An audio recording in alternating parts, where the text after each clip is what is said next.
Ser podcast.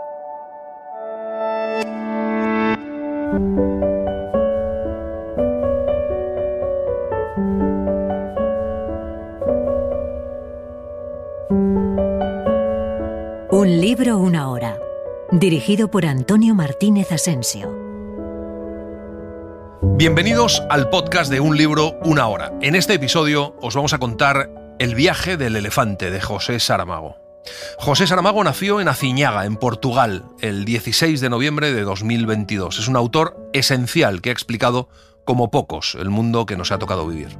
José Saramago no solo ha construido una obra de una grandísima calidad literaria, innovadora, profunda, sino que además ha sido la conciencia del final del siglo XX. Es el autor de El año de la muerte de Ricardo Reis, Levantado del suelo, Memorial del convento, El Evangelio según Jesucristo o Todos los nombres, entre otras.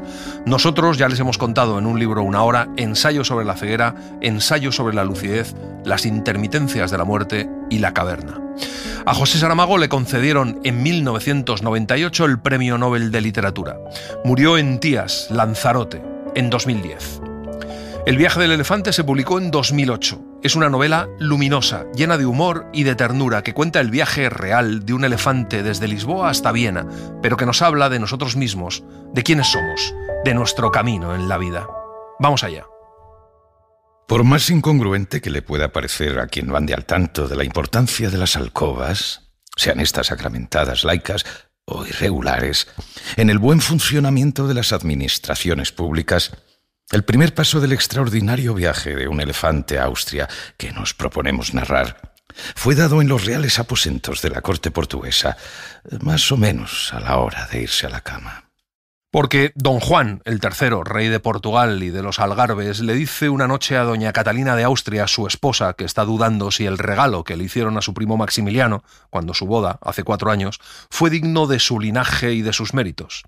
Ahora Maximiliano está en Valladolid, como quien dice a un tiro de piedra de Lisboa, y el rey dice que le gustaría ofrecerle algo más valioso, algo que llamara la atención. La reina bisbiseaba una oración. Comenzaba ya otra, cuando de repente se interrumpió y casi gritó: «¡Tenemos a Salomón!». «¿Qué?», preguntó el rey, perplejo, sin entender la intempestiva invocación al rey de Judea. «Sí, señor, Salomón, el elefante». «¿Y para qué quiero aquí al elefante?», preguntó el rey algo enojado. «¿Para el regalo, señor? ¿Para el regalo de bodas?», respondió la reina, poniéndose de pie, eufórica, excitadísima.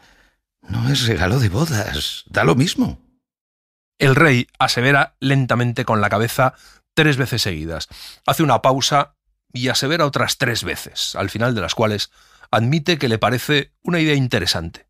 La reina dice que es una idea excelente, con un gesto de impaciencia, casi de insubordinación. Hace más de 2 años que el elefante Salomón llegó de la India y desde entonces no ha hecho otra cosa que no sea comer y dormir. Hasta Valladolid, Salomón tendrá que ir a pata, y a Viena también. No habrá otro remedio. Mañana le escribiré al primo Maximiliano. Si él acepta, habrá que concretar fechas y realizar algunos trámites. Por ejemplo, ¿cuándo pretende marcharse a Viena? ¿Cuántos días necesitará Salomón para llegar de Lisboa a Valladolid? De ahí en adelante ya no será cosa nuestra. Nos lavamos las manos. Sí, nos lavamos las manos, dijo la reina, pero en su fuero interno, que es donde se dilucidan las contradicciones del ser, sintió un súbito dolor por dejar que se fuera Salomón solo para tan distantes tierras y tan extrañas gentes. Al día siguiente, por la mañana temprano, el rey manda llamar al secretario Pedro de Alcásova Carneiro y le dicta una carta que queda perfecta, tanto de letra como de razones, no omitiéndose siquiera la posibilidad teórica, diplomáticamente expresada, de que el regalo pudiera no ser del agrado del archiduque, que tendría, aún así, todas las dificultades del mundo en responder con una negativa, pues el rey de Portugal afirma, en un párrafo estratégico de la carta, que en todo su reino no posee nada más valioso que el elefante Salomón. El rey encarga al caballerizo mayor que lleve la carta a Valladolid lo más rápidamente posible y luego le dice que debería ir a ver a Salomón, y se organiza todo para que el rey vaya a la playa de Belén, enfrente del monasterio de los Jerónimos, donde está el cercado de Salomón. Como cuenta Pilar del Río en La intuición de la isla, A José Saramago le esperaba un elefante que descubrió un día en un restaurante de Salzburgo llamado The Elephant, mientras cenaba con Hilda López Encarnasau y otros profesores que le habían invitado para hablar de literatura en la universidad. «¿Qué hace ahí la Torre de Belém?», preguntó. Y cuando le contaron que ese elefante tuvo vida real, que cruzó Europa por un capricho del rey portugués João III, que quiso regalárselo a su primo Maximiliano de Austria, supo que escribiría la historia de ese elefante del siglo XVI. Esperó 10 años desde el momento del descubrimiento, pero acabó contando, con ironía, humor y una gran compasión, la historia de Salomón. Ahí está el elefante, más pequeño que sus parientes africanos. Se adivina, sin embargo, bajo la capa de suciedad que lo cubre, la buena figura con que fue contemplado por la naturaleza. ¿Por qué este animal está tan sucio?, preguntó el rey. ¿Dónde está el tratador? Supongo que tendrá un tratador. Se aproximaba ya un hombre de rasgos hindúes, cubierto con ropas que casi se habían convertido en andrajos, una mezcla de piezas de vestuario de origen y fabricación nacional, mal cubierta o cubriendo mal restos de paños exóticos llegados con el elefante en aquel mismo cuerpo hacía 2 años. Era el Cornaca. Cuando al cuidador de Salomón le dicen que este es el rey, se detiene como si hubiese sido fulminado por un rayo y hace un movimiento como para escapar, pero los pajes lo sujetan por los harapos y lo empujan hasta la valla. Desde lo alto de una rústica escalera de mano colocada en la parte de fuera, el rey observa el espectáculo con irritación y repugnancia, arrepentido de haber cedido al impulso matutino de hacerle una visita sentimental a un bruto paquidermo de casi 4 varas de altura que en breve descargará sus apestosas excrecencias en la pretenciosa Viena. El rey dice con voz firme y clara que quiere a ese animal limpio ahora mismo. El Cornaca corre hacia un cobertizo y regresa con un cepillo de raíces de pírgano largo, llena de agua, un balde grande, y se pone manos a la obra. Fue notorio el placer del elefante. El agua y los refriegues del cepillo debían de haberle despertado algún agradable recuerdo. Un río en la India, un tronco de árbol rugoso.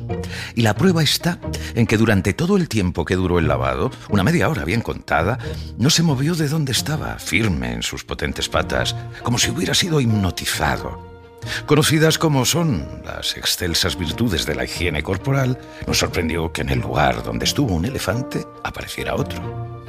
La piel del elefante asiático es gruesa, de color medio ceniza, medio café, salpicada de manchas y pelos.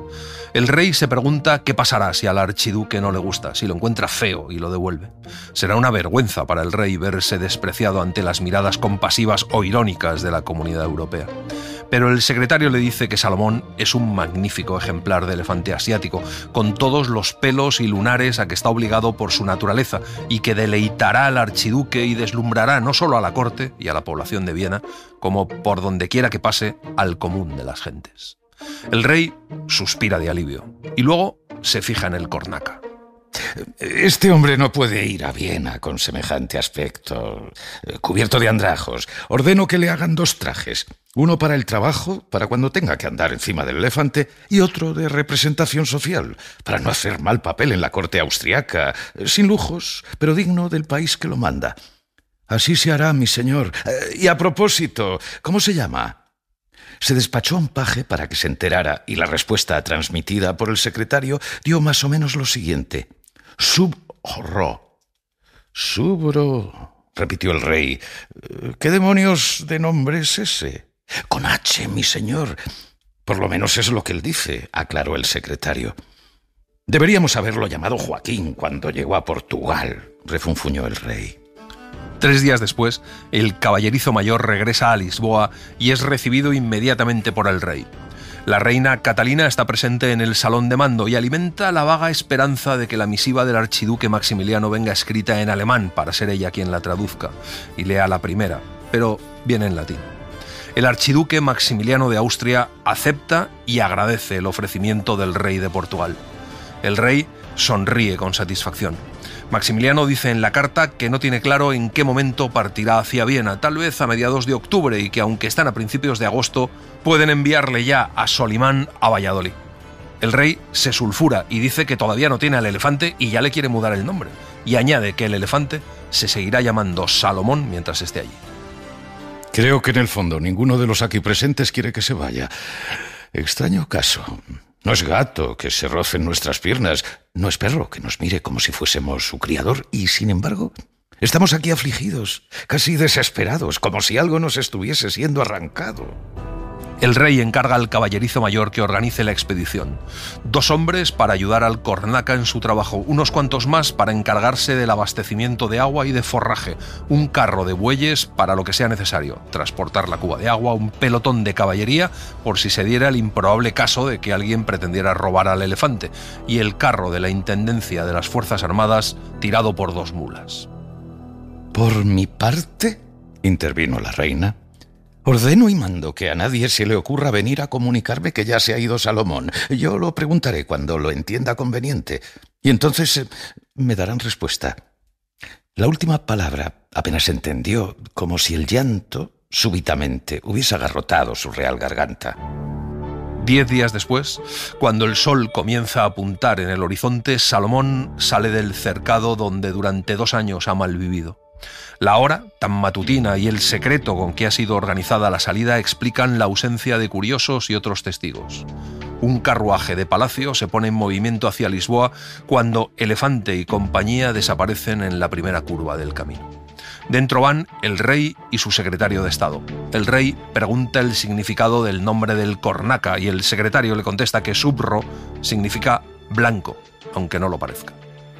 Quitando la inefable polvareda de los caminos que ya le viene ensuciando las patas hasta la mitad, Salomón avanza airoso y limpio como una patena, y el Cornaca, aunque sin las coloridas ropas hindúes, reluce en su nuevo traje de trabajo que, para colmo, fuese por olvido, fuese por generosidad, no tuvo que pagar. Mirando a un lado y a otro de la caravana, se descubre en ella un cierto desaliño. Los bueyes se van quedando atrás al ser los más lentos y no hay otro remedio que esperarles. Los caballeros desmontan, los hombres de a pie se sientan o se tumban en el suelo. Erguido sobre el elefante, el Cornaca hace cuentas del viaje. Habrán andado unas 3 horas y han perdido 1 hora cuando Salomón se ha dado unos chapuzones en el Tajo, alternándolos con voluptuosos revolcones en el barro. El elefante está excitado, nervioso. El Cornaca baja del elefante y se encamina hacia el pelotón de caballería para hablar con el comandante. Le dice que ha tenido una idea, que necesitan otra yunta de bueyes para uncirla al carro delante de la que llevan, y así andarían más deprisa, y todos al mismo tiempo, y propone al comandante que la consiga en alguna aldea, que pueden requisar los bueyes en nombre del rey, y al regreso de Valladolid dejarlos de nuevo. Además, propone que la mitad de los hombres ayuden al carro de los bueyes, empujándolo. Mi idea es que deberíamos organizarnos en función de los hábitos y necesidades de Salomón. Ahora mismo. Mire, vuestra señoría, está durmiendo. Si lo despertáramos se irritaría y solo nos daría problemas. ¿Pero cómo puede dormir si está de pie?, preguntó incrédulo el comandante. A veces se tumba para dormir, pero lo normal es que lo haga de pie. Creo que nunca entenderé a los elefantes. Deciden dividir los días en 3 partes. La primera desde la mañana temprano y la tercera hasta la puesta de sol, para avanzar lo más deprisa que puedan. La segunda para comer y descansar. El Cornaca se pregunta, por último, por qué no se han cruzado con nadie en todo el camino, y el comandante le contesta que tal vez la gente vea al elefante de lejos como una visión y da marcha atrás, o se mete por atajos. Seguramente creen que es algún enviado del diablo. La madrugada siguiente, al despertar, Subro se aleja un poco del campamento y ve una aldea bañada por la maravillosa luz de luna de agosto. Cuando va a decírselo al comandante, aún duerme, y cuando se despierta, él mismo descubre la aldea. Se acerca con el sargento y el boyero para ver si hay en esa aldea una yunta de bueyes. Entran en la primera calle de la aldea, que es un camino, y a la primera persona que encuentran le preguntan cómo se llama y dónde vive el principal labrador del sitio. Es un conde, pero no está en la aldea. En el palacio, que solo tiene una planta baja y un piso, dicen que hay dentro más riqueza que en todos los palacios y palacetes de Lisboa, y allí está el capataz. Escribir este libro, que nació en una circunstancia festiva en Salzburgo, se convirtió para José Saramago en un proyecto de vida. El deseo de contar la historia del elefante, es decir, de reflexionar sobre la existencia humana, le ayudó a mantenerse vivo mientras la medicina iba actuando en su cuerpo. Cuando finalmente se sentó ante la máquina, lo hizo con una desbordada alegría y con la sensación de haber recuperado una parte del idioma portugués que permanecía oculto por las distintas capas que los años y las culturas van depositando en los sedimentos. La enfermedad alteró el mundo subconsciente, sacó a la luz palabras y actitudes que habían sido suyas en otras épocas, le abrió vías que no recordaba que existieran. El comandante le cuenta al capataz su misión y le explica lo que necesita. Al capataz parece que se le salen los ojos de las órbitas, la boca abierta sobre la papada. El comandante apela al rey y el capataz cede, pero le pregunta al oficial si le deja una garantía, a lo que el comandante responde que le dejará un papel escrito con su puño y letra en el que asegurará que la yunta de bueyes será devuelta a la procedencia tan pronto el elefante quede entregado al archiduque de Austria. En el establo hay 8 bueyes. A una señal del comandante, el boyero se aproxima a los animales y elige 2. Los bueyes ya estaban uncidos. El boyero los conducía fuera del establo, cuando el capataz preguntó: ¿y el elefante? Formulada de esta manera tan rústica y directa, la pregunta podía ser simplemente ignorada, pero el comandante pensó que le debía a este hombre un favor, y por tanto fue un sentimiento cercano a la gratitud lo que le hizo decir: «Está detrás de aquellos árboles donde pasamos la noche. No he visto un elefante en mi vida», dijo el capataz con voz triste, como si de ver un elefante dependiese su felicidad y la de los suyos. «Hombre, eso tiene buen remedio. Vente con nosotros». Cuando el comandante llega al campamento, los hombres están formados en 2 filas, los braceros a un lado, los militares a otro, y en el centro el elefante con su cornaca sentado encima, todos aplaudiendo con entusiasmo. El capataz no hace más que santiguarse y volver a santiguarse, sin acabar de creerse lo que sus ojos le muestran. Murmura: «Un elefante. Eso que hay ahí es un elefante. No tiene menos de 4 varas de altura, y la trompa y los dientes y las patas, qué gruesas son las patas». Cuando la caravana se pone en marcha, la sigue hasta el camino y se queda mirándola mientras se aleja. A cierta altura del camino cayó un rápido aunque abundante aguacero. Para los hombres de carga, empeñados en el penoso trabajo de empujar el carro de bueyes, esa lluvia fue una bendición, un acto de caridad por el sufrimiento al que viven sujetas las clases bajas. El elefante Salomón y su cornaca, Subro, disfrutaron del súbito refresco, lo que no le impidió al guía pensar en lo bien que le vendría en el futuro un paraguas para situaciones como esta. El comandante comprende que, a no ser que el aguacero haya sido una cosa ocasional y que el buen tiempo regrese para quedarse, se han acabado las noches dormidas al aire libre bajo la luna, y teniendo que pernoctar en lugares habitados, es necesario que en ellos haya un espacio cubierto para abrigar a los caballos y al elefante, a los 4 bueyes y a unas buenas decenas de hombres, y eso es algo costoso de encontrar en el Portugal del siglo XVI. Pero afortunadamente no vuelve a llover. Esa noche acampan cerca de otra aldea y encienden hogueras donde secan la ropa mojada. En este momento uno de caballería acaba de preguntar lo que viene rondando en la cabeza de todos. «¿Y tú, cornaca? ¿Qué demonios vas a hacer tú con el elefante en Viena?» «Probablemente lo mismo que en Lisboa. Nada importante», respondió Subro. «Le darán muchas palmas, saldrá mucha gente a la calle y después se olvidarán de él. Así es la ley de la vida, triunfo y olvido».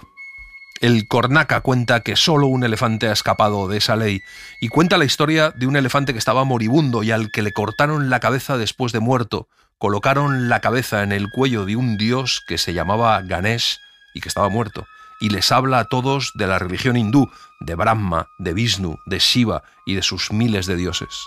Cuando es la hora de irse a la cama, lo importante es que el comandante ha conseguido, yendo de casa en casa, que den abrigo por esta noche a 2 o 3 de sus hombres en cada una. Dormirán en cocinas, en establos, en pajares, pero con la barriga llena y secos.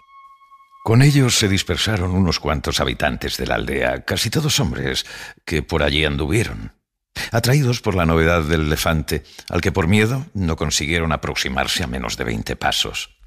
Enrollando con la trompa una porción de forraje que bastaría para satisfacer el primer apetito de un escuadrón de vacas, Salomón, a pesar de su corta vista, les lanzó una mirada severa, dando a entender claramente que no era un animal de concurso. Se habían quedado a oír lo que se estaba comentando alrededor de la hoguera. No entendían muy bien, pero llegaron a la conclusión de que se hablaba del elefante y de que el elefante era Dios. Así que deciden ir a ver al cura y contarle. Pero el cura está dormido y tiene muy mal humor cuando se despierta, así que le dicen que traen un asunto muy serio, un asunto de iglesia. Cuando el cura les deja pasar, los hombres le dicen que Dios es un elefante. El cura les contesta aliviado que Dios está en todas sus criaturas. Entonces los hombres cuentan al cura lo que creen haber escuchado y le explican que allí cerca hay un elefante. El cura les pregunta si están borrachos y los hombres lo niegan. Y el cura, convencido, les pide que estén antes de que el sol nazca en el atrio de la iglesia y que irán todos juntos a pelear por su santa religión. El día amaneció nublado. Las mujeres van armadas con sus rosarios y murmuran preces. El cura avanza adelante, provisto del aspersorio y del recipiente del agua bendita. El comandante dijo: «Buenos días a todos», y preguntó: «¿En qué puedo servirles? Quisiéramos ver al elefante». «La hora no es la mejor», intervino el cornaca. «El elefante tiene mal despertar». A eso el cura respondió: «Es que aparte de que lo veamos mis ovejas y yo, también querría bendecirlo para el viaje. Traigo aquí el aspersorio y el agua bendita». Es una bonita idea», dijo el comandante. «Hasta ahora ningún sacerdote de los que hemos encontrado en el camino se ha ofrecido para bendecir a Salomón». Hay dos personajes que no están de buena fe. En primer lugar, el cura, que no trae agua bendita sino agua del pozo. En segundo lugar, el cornaca, que espera que algo suceda y que está rezándole al dios Ganés para que suceda de verdad. El comandante les previene de que no se acerquen demasiado. El cura sumerge el aspersorio en el agua, da 3 pasos adelante y salpica con ella la cabeza del elefante al mismo tiempo que murmura unas palabras que nadie entiende, mientras se va aproximando a la otra extremidad del animal, movimiento que coincide con la aceleración de las preces del cornaca al dios Ganés. El comandante, que tenía varios años de seminario, reconoce en las palabras y los gestos que el cura está haciendo el manual de exorcismo, como si el pobre elefante pudiese estar poseído por algún demonio. «Este hombre está loco», pensó el comandante, y en el instante mismo en que lo pensó, vio al cura derribado en el suelo, recipiente por un lado, aspersorio por otro, la falsa agua bendita derramada. Las ovejas avanzaron para ayudar a su pastor, pero los soldados se interpusieron para evitar atropellos y confusiones, y si bien lo pensaron, mejor lo hicieron, porque el cura, ayudado por los Hércules locales, ya intentaba levantarse, manifiestamente dolorido en el muslo izquierdo, pero según todos los indicios, sin ningún hueso partido, lo que, teniendo en cuenta la avanzada edad y la flácida corpulencia del individuo, casi se podría considerar uno de los más acabados milagros de la santa patrona del lugar.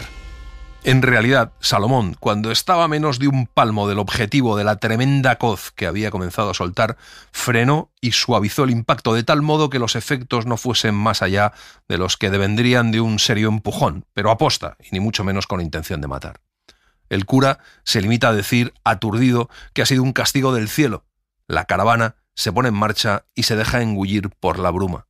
Un hombre se ha quedado solo y desorientado. Solo logra encontrar el camino tras el sonido profundo de un barrito atronador de Salomón, cuyos ecos podrían haber llegado hasta las distantes orillas del Ganges. Un mensajero del secretario del archiduque llegó con una carta en que, entre otras frioleras que parecían colocadas para desviar la atención, se preguntaba por qué punto de la frontera entraría el elefante, porque ahí habría un destacamento militar español o austriaco para recibirlo. El secretario portugués respondió por la misma vía, informando de que la entrada se haría por la frontera de Castelo Rodrigo. El comandante dice que tienen que llegar a Castelo Rodrigo antes que los españoles. Quien llegue primero, espera. Los lobos aparecen al día siguiente. No parece que vengan con ánimos de guerra. Estos lobos nunca han visto un elefante. Tras observar la caravana un rato, se marchan. Están a 2 días como mucho de Castelo Rodrigo. Cuando entran en la villa son una caravana de hombres y animales muertos de cansancio que apenas tienen fuerzas para levantar el brazo o mover las orejas en señal de agradecimiento a los aplausos con que los vecinos de Castelo Rodrigo los reciben.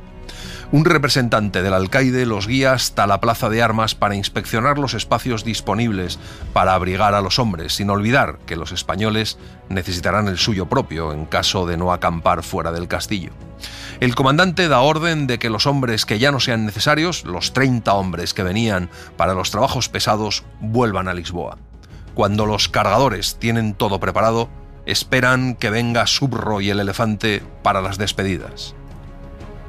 Subro los manda a formar en doble línea, 15 delante, 15 detrás. dejando la distancia de una vara entre cada dos hombres, lo que indicaba como probable que el elefante lo que iba a hacer era desfilar ante ellos como si estuviera pasando revista a la tropa. Subro tomó otra vez la palabra para decir que cada hombre, cuando Salomón parase delante, debería extender la mano derecha con la palma hacia arriba y esperar la despedida. «Y no tengáis miedo, Salomón está triste, pero no está enfadado. Se había habituado a vosotros y ahora sabe que os vais». Salomón aparece, moviendo pesadamente sus 4 toneladas de carne y huesos y sus 3 metros de altura.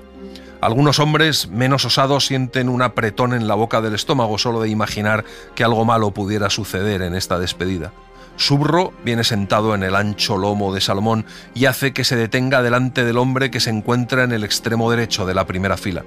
El hombre tiende la mano, la palma hacia arriba. Entonces el elefante posa sobre la mano abierta el extremo de la trompa y el hombre responde al gesto instintivamente apretándola como si fuese la mano de una persona, mientras intenta dominar la contracción que se le forma en la garganta y que podría terminar en lágrimas. Tiembla desde los pies a la cabeza y así, uno tras otro, unos con mayor y otros con menor simpatía. Hay momentos de vivísima emoción, como el caso del hombre que se desata en un llanto convulsivo, como si hubiese reencontrado a un ser querido del que hacía muchos años no tenía noticia. A este lo trata el elefante con particular complacencia. Le pasa la trompa por los hombros y por la cabeza, en caricias que casi parecen humanas. Salomón acaba de soltar un barrito que habrá sido oído en una legua alrededor de Figueira de Castelo Rodrigo. No una legua de las nuestras, sino de las otras, más antiguas y bastante más cortas. Los motivos y las intenciones del berrido estridente que le salió de los pulmones no son fácilmente descifrables por personas como nosotros, que de elefantes sabemos tan poco. Parece justificado admitir que al elefante Salomón le haya gustado la ceremonia del adiós. El alcaide, que tiene palomas mensajeras, avisa al comandante de que ha llegado una con un mensaje que dice que los soldados que se acercan son coraceros, unos 40, todos austríacos, como austríaco es también el capitán que los comanda, y que no los acompaña ningún personal civil. Llegarán a la frontera mañana, sobre las 12 del mediodía. De vuelta al castillo, el comandante manda reunir la tropa. No quiere que los austríacos entren en el castillo. Cuando al día siguiente llegan al castillo, la tropa ya está formada frente a la entrada, cerrando el acceso. El comandante dice que la promesa del rey de ofrecer el elefante Salomón a su Alteza el Archiduque de Austria será puntualmente cumplida, pero solo si los austríacos mantienen respeto total por las formas. Fue en ese instante cuando una maniobra de los soldados austriacos hizo resplandecer de golpe bajo el sol las corazas de acero pulido. El efecto entre la asistencia fue fulminante. Ante los aplausos y las exclamaciones de sorpresa que surgieron por todos lados, era evidente que el imperio austriaco, sin disparar un solo tiro, había vencido la escaramuza inicial. El alcaide toma la palabra para saludar a los austriacos. El comandante austriaco dice que están allí para llevarse al elefante a Valladolid y que no quiere perder el tiempo. Está claro que no se trata de una invitación para bailar un vals. El comandante portugués dice que sus instrucciones son diferentes y simples: llevar el elefante a Valladolid y entregarlo al archiduque de Austria en persona, sin intermediario. El comandante austriaco responde que el archiduque Maximiliano, al aceptar el regalo, se convirtió ipso facto en propietario del elefante, lo que significa que las ideas de su Alteza el Archiduque sobre el asunto tendrán que prevalecer sobre otras. Dice que entrarán a la fuerza por el elefante, y el comandante portugués dice que ya le gustaría ver cómo lo lograrían, pues tiene 30 hombres cubriendo la entrada del castillo. El comandante austriaco no responde inmediatamente. La idea de justificar ante Viena y Lisboa una acción de tan drásticas consecuencias le da vueltas en la cabeza. Al final pide ver al elefante y entonces el alcaide es el que hace de mediador entre ambos y juntos entran a ver a Salomón. Salvo una pelea sin demasiada importancia entre algunos soldados, 3 por cada lado, la caminata hasta Valladolid transcurrió sin incidentes destacables. En un gesto de paz digno de mención, el comandante portugués cedió la organización de la caravana, o sea, decidir quién va adelante y quién va detrás, al buen albedrío del capitán austriaco.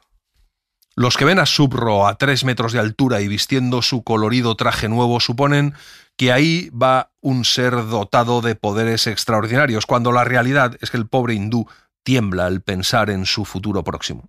Cree que hasta Valladolid tendrá garantizado el empleo, solo hasta ahí.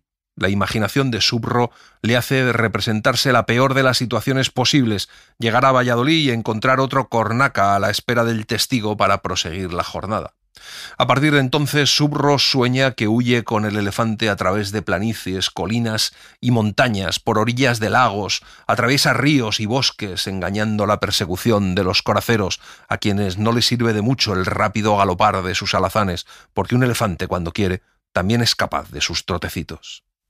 Esa noche, Subro, que nunca dormía lejos de Salomón, se le acercó más teniendo cuidado de no despertarlo, y empezó a hablarle al oído. Vertía las palabras dentro de la oreja en un susurro ininteligible, que tanto podía ser hindi como bengalí, o una lengua solo de los dos conocida, nacida y criada en los años de soledad. La ciudad de Valladolid pone de manifiesto sus mejores galas para recibir al paquidermo desde hace tanto tiempo esperado, llegándose al extremo, como si de una procesión mayor se tratase, de colocar unas cuantas colgaduras en los balcones y poner a fluctuar con la brisa ya casi otoñal unos cuantos pendones que todavía no han perdido del todo el colorido. El archiduque y su esposa asisten embelesados al aseo del elefante en presencia de miembros distinguidos de la corte y del clero y de algunos artistas expresamente llamados para inmortalizar en papel, en tabla o en tela el semblante del animal y su imponente esqueleto. Subro está feliz porque no ha visto desde que llegó ninguna señal de la intrusión de otro cornaca, pero ya ha sido informado oficialmente por el intendente del archiduque de que Salomón, de aquí en adelante, pasará a llamarse Solimán. La apariencia de Solimán, resignémonos. No tenemos otro remedio que llamarlo así. Había mejorado mucho con el lavado general a que fue sujeto, pero se convirtió en un auténtico esplendor. Diremos que hasta un deslumbramiento, cuando con gran esfuerzo unos cuantos criados le lanzaron por encima una enorme gualdrapa en que más de 20 bordadoras estuvieron trabajando durante semanas sin interrupción. Una obra que difícilmente encontrará par en el mundo. Tal era la abundancia de piedras, que aunque no todas fueran preciosas, brillaban como si lo fuesen, más el hilo de oro y los opulentísimos terciopelos. Acompañado por un dignatario menor de la corte, a Subro le parece que está soñando un sueño ya soñado cuando se dirige a hablar con el archiduque, que tiene la cara perfectamente afeitada y es, sin favor ninguno, una hermosa figura de hombre. A su lado está sentada la guapísima esposa, la archiduquesa María, en cuyo rostro y cuerpo la belleza no durará mucho porque parirá ni más ni menos que 16 veces, 10 varones y 6 hembras. Subro se detiene ante el archiduque y aguarda las preguntas. La primera es cómo se llama, y Subro se lo dice. Y lo que significa en bengalí. El archiduque se queda en silencio durante algunos segundos. Luego le dice que su nombre es trabajoso de pronunciar y que en Viena nadie lo entenderá. Así que Subro pasará a llamarse Fritz. Si vuestra Alteza me lo permite, yo preferiría seguir con mi nombre de siempre. Ya lo he decidido, y quedas avisado de que me enfadaré contigo si vuelves a pedírmelo. Métete en la cabeza que tu nombre es Fritz y ningún otro. Sí, mi señor. Entonces el archiduque, levantándose del suntuoso asiento que ocupaba, dijo en alta y sonora voz: «Atención, este hombre acaba de aceptar el nombre de Fritz que le he dado. Eso, más la responsabilidad de ser el cuidador del elefante Solimán, me llevan a determinar que por todos vosotros se ha tratado con consideración y respeto, bajo pena, en caso de desacato, de que los responsables sufran las consecuencias de mi desagrado». Subro necesita hablar con el comandante para despedirse y para contarle, para conversar un poco sobre la vida que le espera y desearles buen viaje de regreso. Ese viaje les ha cambiado a ambos. El comandante le tiende la mano. Subro la aprieta con poca fuerza, como si no quisiera lastimarlo. Se despiden hasta el día siguiente, que temprano Subro vuelve al campamento, llevando con él al elefante. En ese momento, el comandante decide pronunciar su discurso del adiós. Mientras habla, Subro piensa en lo que hará el elefante, si se le ocurrirá algo similar a lo que fue la despedida de los hombres de carga, pero la verdad es que las repeticiones decepcionan casi siempre. Mejor sería que simplemente nos separásemos, pensó el cornaca. El elefante, sin embargo, no estaba de acuerdo. Cuando el discurso terminó y el capitán se aproximó a Subro para abrazarlo, Salomón dio 2 pasos adelante y tocó con el extremo de la trompa, esa especie de labio palpitante, el hombro del militar. La columna se pone en movimiento, el carro de bueyes va adelante. No los volveremos a ver en este teatro. La vida es así, los actores aparecen, luego salen del escenario. Más adelante, el camino hace una curva. Los soldados detienen los caballos para levantar un brazo y dar un último adiós. Subro les imita el gesto y Salomón deja salir de la garganta su barrito más sentido. Es todo cuanto se les permite hacer. Este telón caído ya no se levantará más. La escritura de El viaje del elefante fue una epifanía, y así lo entienden los lectores. Este libro ha sido interpretado en música, pintura y teatro en numerosos países, independientemente de las traducciones y reediciones que son continuas. El viaje del elefante fue escrito en la biblioteca de Akasa. José Saramago se acordó de un escritor hindú que había conocido poco antes de caer enfermo y que se llama Subro Bandoipai. Subro había pasado una temporada en España, donde ganó premios literarios y dejó buena memoria. Años atrás, el joven escritor había cuidado elefantes, de modo que pudo facilitar datos cercanos y emocionales sobre el comportamiento de estos animales que no figuran en los tratados y que sin duda ayudaron a construirle una personalidad al elefante Salomón. 3 días después, un día que amanece lluvioso, la caravana del archiduque se pone en marcha. El elefante va justo delante del carro que transporta a los archiduques. Fritz es izado hasta el lomo de Solimán, donde por delante y por detrás puede disfrutar de la imponente visión de la caravana en toda su extensión. Es lógico que se quiera saber si toda esta caravana va camino de Viena. Aclaremos ya que no. Una buena parte de los que van viajando aquí a lo grande no irá más allá del puerto de mar de la Villa de Rosas, junto a la frontera francesa. Allí se despedirán de los archiduques, asistirán probablemente al embarque y, sobre todo, observarán con preocupación qué consecuencias tendrá la súbita carga de las 4 toneladas brutas de Solimán, si el convés del barco aguantará tanto peso. En fin, si no regresarán a Valladolid con una historia de naufragio que contar. 2 días después, el cortejo ya ha perdido buena parte de su esplendor. Lo que aburre e irrita a todo el mundo, comenzando por el archiduque que mal disimula su contrariedad, es la siesta obligatoria de Solimán, pero el elefante verdaderamente es otro ser, tan otro que nada tiene que ver con este mundo. Se gobierna por reglas que no se inscriben en ningún código moral conocido. Los archiduques ya no pueden soportar más el espectáculo repetido de las defecaciones de Solimán y es relegado a una posición secundaria. Fritz sospecha que está siendo castigado. Luego, María le pide al marido que se libren de la gualdrapa porque llevarla encima es un castigo que el pobre Solimán no merece. Así que se la mandan al obispo de Valladolid para que la convierta en un palio y así llegan a Rosas para embarcarse hacia Génova. Hubo quien pronosticó que el viaje del elefante terminaría aquí, en este mar de rosas. O porque la rampa de acceso al convés, incapaz de soportar las 4 toneladas de peso, se rompiese. O porque un balanceo más fuerte de las olas le hiciera perder el equilibrio y lo lanzara cabeza abajo hacia el abismo. Pero Solimán embarca sin problemas. La travesía dura 3 largos días, casi siempre con mar agitado, con vientos fuertes y una lluvia que descarga en chaparrones furiosos sobre el dorso del elefante. El archiduque, en el calor del camarote con la archiduquesa, no se deja ver. Al amanecer del 4.º día, con el mar calmo y el cielo descubierto, avistan el faro de Génova. 2 horas más tarde el barco penetra en la bahía. Ya hay público porque, como un reguero de pólvora, ha corrido la voz por la ciudad de que está desembarcando el archiduque de Austria y con él un elefante de la India. Y allí está.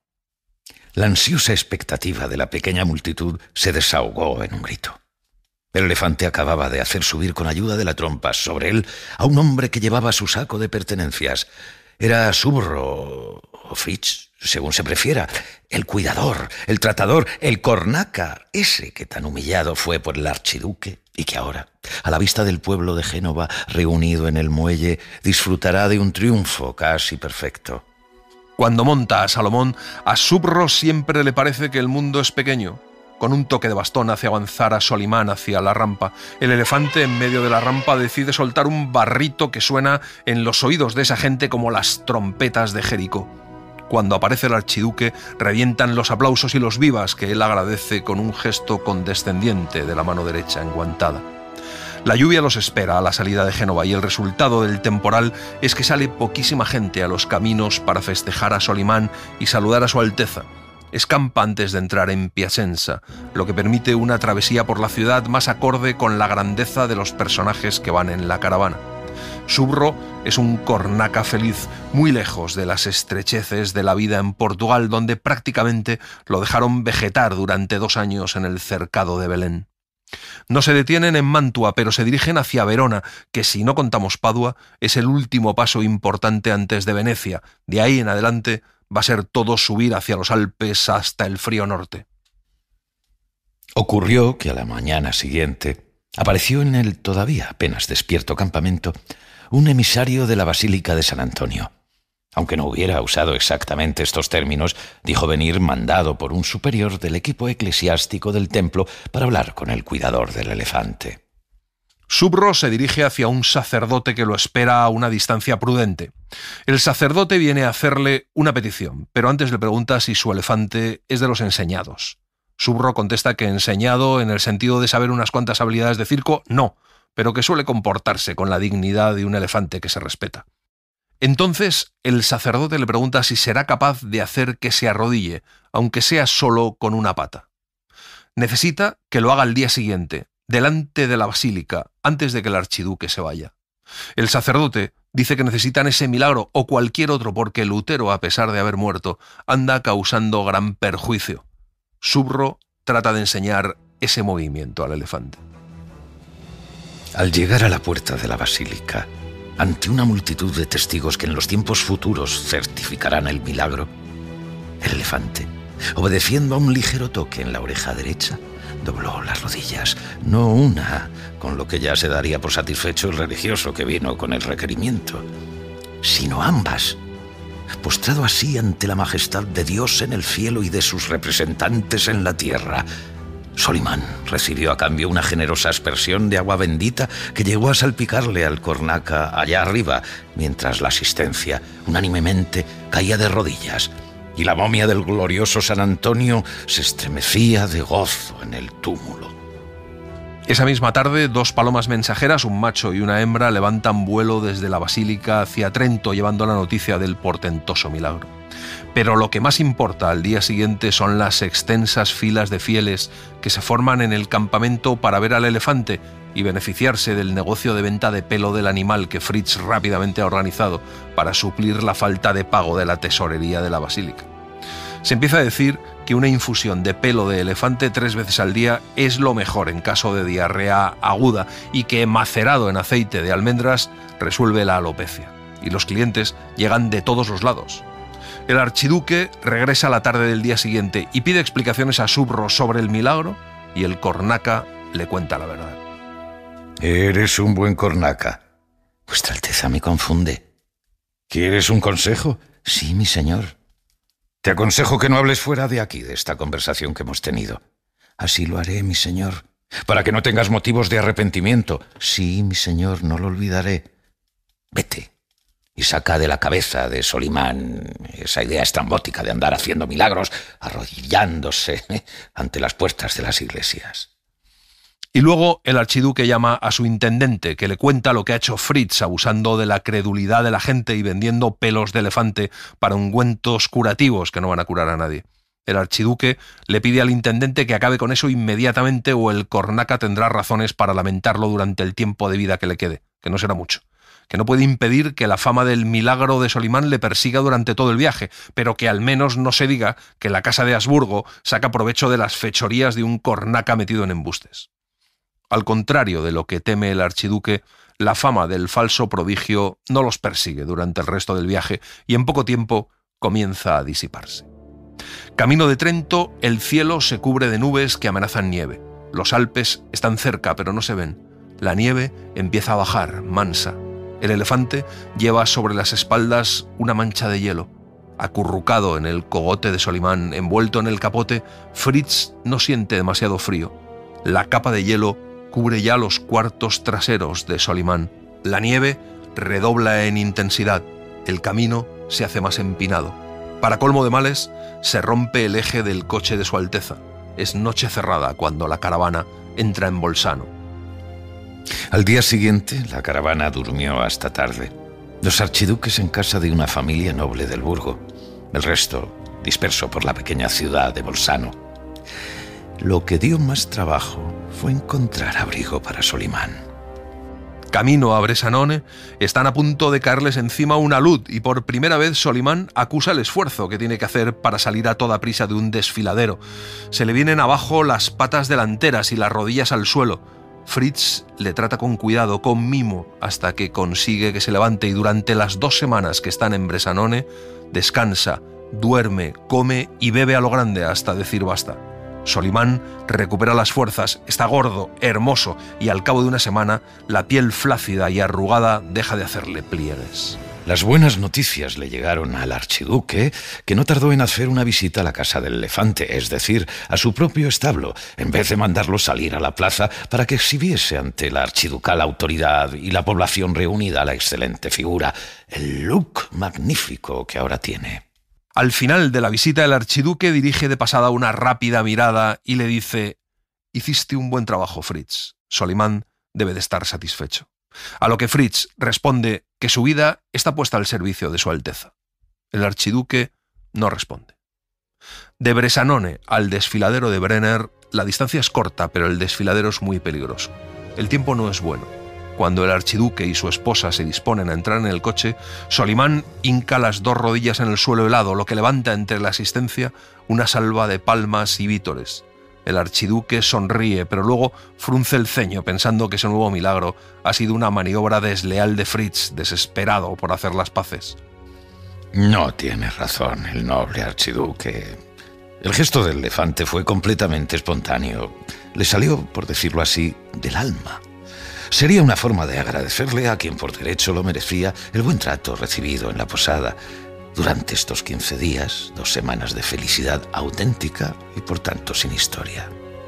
Pasan con mucho cuidado y miedo el desfiladero. La próxima ciudad es Innsbruck, en la margen del río Inn. Gran parte de la distancia que les separa de Viena será recorrida en barco. Solimán, para beber, solo tiene que acercarse a la borda de la balsa, meter la trompa en el agua y aspirar.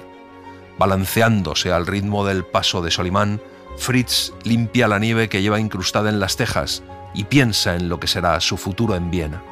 En Mudholf, el archiduque da órdenes a su intendente para elaborar un programa de recepción en Viena a la altura del acontecimiento. El objetivo es dar el máximo protagonismo a Solimán, lo que tiene todo el sentido del mundo. A medida que se aproximan a Viena, se va notando poco a poco una cierta mejoría en el estado del tiempo. Las torres y las cúpulas de Viena ya estaban en el horizonte, las puertas de la ciudad abiertas de par en par, y la gente en las calles y en las plazas, vistiendo sus mejores galas en honor de los archiduques. Había sido así en Valladolid cuando la llegada del elefante, pero los pueblos ibéricos por cualquier cosa se ponen contentos. Son como niños. Aquí en Viena, de Austria, se cultivan la disciplina y el orden. Hay algo de teutón en esta educación, como el futuro se encargará de explicar mejor. Pero de repente, una niña de unos 5 años que asiste con los padres al desfile del cortejo se suelta de la mano de la madre y corre hacia el elefante. Un grito de susto sale de la garganta de cuantos se han dado cuenta de la tragedia que se prepara. Pero es no conocer a Salomón. El elefante enlaza con la trompa el cuerpo de la niña como si la abrazase y la levanta en el aire como una nueva bandera, la de una vida salvada en el último instante cuando ya se perdía. Los padres de la niña, llorando, corren hasta Solimán y reciben en los brazos a la hija recuperada, resucitada, mientras todo el mundo aplaude, no pocos llorando. Algunos dicen que aquello ha sido un milagro. Como si todavía le faltara algo al desenlace del dramático lance al que acabamos de asistir, se vio al archiduque bajar del coche, darle la mano a la archiduquesa para ayudarla a bajar también, y los dos, juntos, con las manos entrelazadas, se dirigieron hasta el elefante, que las personas seguían rodeando y festejando como el héroe de ese día, y que lo será por mucho tiempo más, Pues la historia del elefante que en Viena salvó de muerte cierta a una niña será contada 1000 veces, ampliada otras tantas hasta hoy. Fritz ha bajado del elefante y espera. El archiduque se para ante él, lo mira a los ojos. Fritz baja la cabeza y encuentra ante sí la mano derecha abierta y expectante del archiduque, y como el archiduque no retira la mano, Fritz, aunque la suya está sucísima, no tiene otra solución que tocarla con la suya, la piel gruesa y callosa de un cornaca y la piel fina y delicada de quien ni siquiera se viste con sus propias manos. Entonces el archiduque dijo: «Te agradezco que hayas evitado una tragedia. Yo no he hecho nada, mi señor. Los méritos son todos de Solimán. Así habrá sido. Pero imagino que en algo has ayudado. Hice lo que pude, mi señor. Para eso soy el cornaca. Si todo el mundo hiciera lo que puede, el mundo sería con certeza mejor. Basta que vuestra alteza lo diga para que ya sea verdad. Estás perdonado. No necesitas lisonjearme. Gracias, mi señor. Que seas bienvenido a Viena y que Viena te merezca a ti y a Solimán. Aquí seréis felices». Y con estas palabras el archiduque se retiró al coche llevando a la archiduquesa de la mano. La hija de Carlos V está embarazada otra vez. El elefante murió casi 2 años después. Otra vez invierno, en el último mes de 1553. La causa de la muerte no llegó a ser conocida. Aparte de haberlo desollado, a Salomón le cortaron las patas delanteras para que, tras las necesarias operaciones de limpieza y curtido, sirvieran de recipientes a la entrada del palacio para depositar las varas, los bastones, los paraguas y las sombrillas de verano. El cornaca Subro recibió de las manos del intendente la parte de soldada que se le debía, a la que se le añadió, por orden del archiduque, una propina bastante generosa, y con ese dinero compró una mula que le sirviera de montura y un burro para llevarle la caja con sus pocos haberes. Anunció que volvería a Lisboa, pero no existen noticias de que entrara en el país. O cambió de idea, o murió en el camino. Semanas después, llegó a la corte portuguesa una carta del archiduque. En ella se informaba de que el elefante Solimán había muerto, pero que los habitantes de Viena nunca lo olvidarían, pues había salvado la vida de una niña en el mismo día en que llegó a la ciudad. El primer lector de la carta fue el secretario de Estado Pedro de Alcásoba Carneiro, que se la entregó al rey, al mismo tiempo que decía: «Ha muerto Salomón, mi señor». Don Juan III hizo un gesto de sorpresa, y una sombra de dolor le cubrió el rostro. «Mande llamar a la reina», dijo. Doña Catalina no tardó, como si adivinase que la carta traía noticias que le interesaban, tal vez un nacimiento, tal vez una boda. Nacimiento y boda no parecían ser. La cara del marido contaba otra historia. Don Juan III murmuró: «Dice aquí el primo Maximiliano que Salomón...». La reina no lo dejó acabar. «No quiero saberlo», gritó. «No quiero saberlo». Y corrió a encerrarse en su cámara, donde lloró el resto del día. Y así les hemos contado El viaje del elefante de José Saramago. Hemos seguido la edición de Bolsillo, con traducción de Pilar del Río. Hemos citado algunos fragmentos del libro La intuición de la isla, de Pilar del Río, editado por Itineraria. Gracias por estar ahí y gracias por leer. Un libro, una hora, en la cadena SER. Un programa escrito y dirigido por Antonio Martínez Asensio, con la voz de Eugenio Barona y la participación de Olga Hernán Gómez. Ambientación musical de Mariano Revilla. Edición y montaje de sonido de Pablo Arévalo. Y en las redes, Virginia Díaz Pacheco. Suscríbete a Un libro, una hora. Todos los episodios y contenidos adicionales en la app de Cadena SER y en nuestros canales de Apple Podcast, Spotify, iVoox, Google Podcast y YouTube. Escúchanos en directo en la SER los domingos a las 5 de la mañana.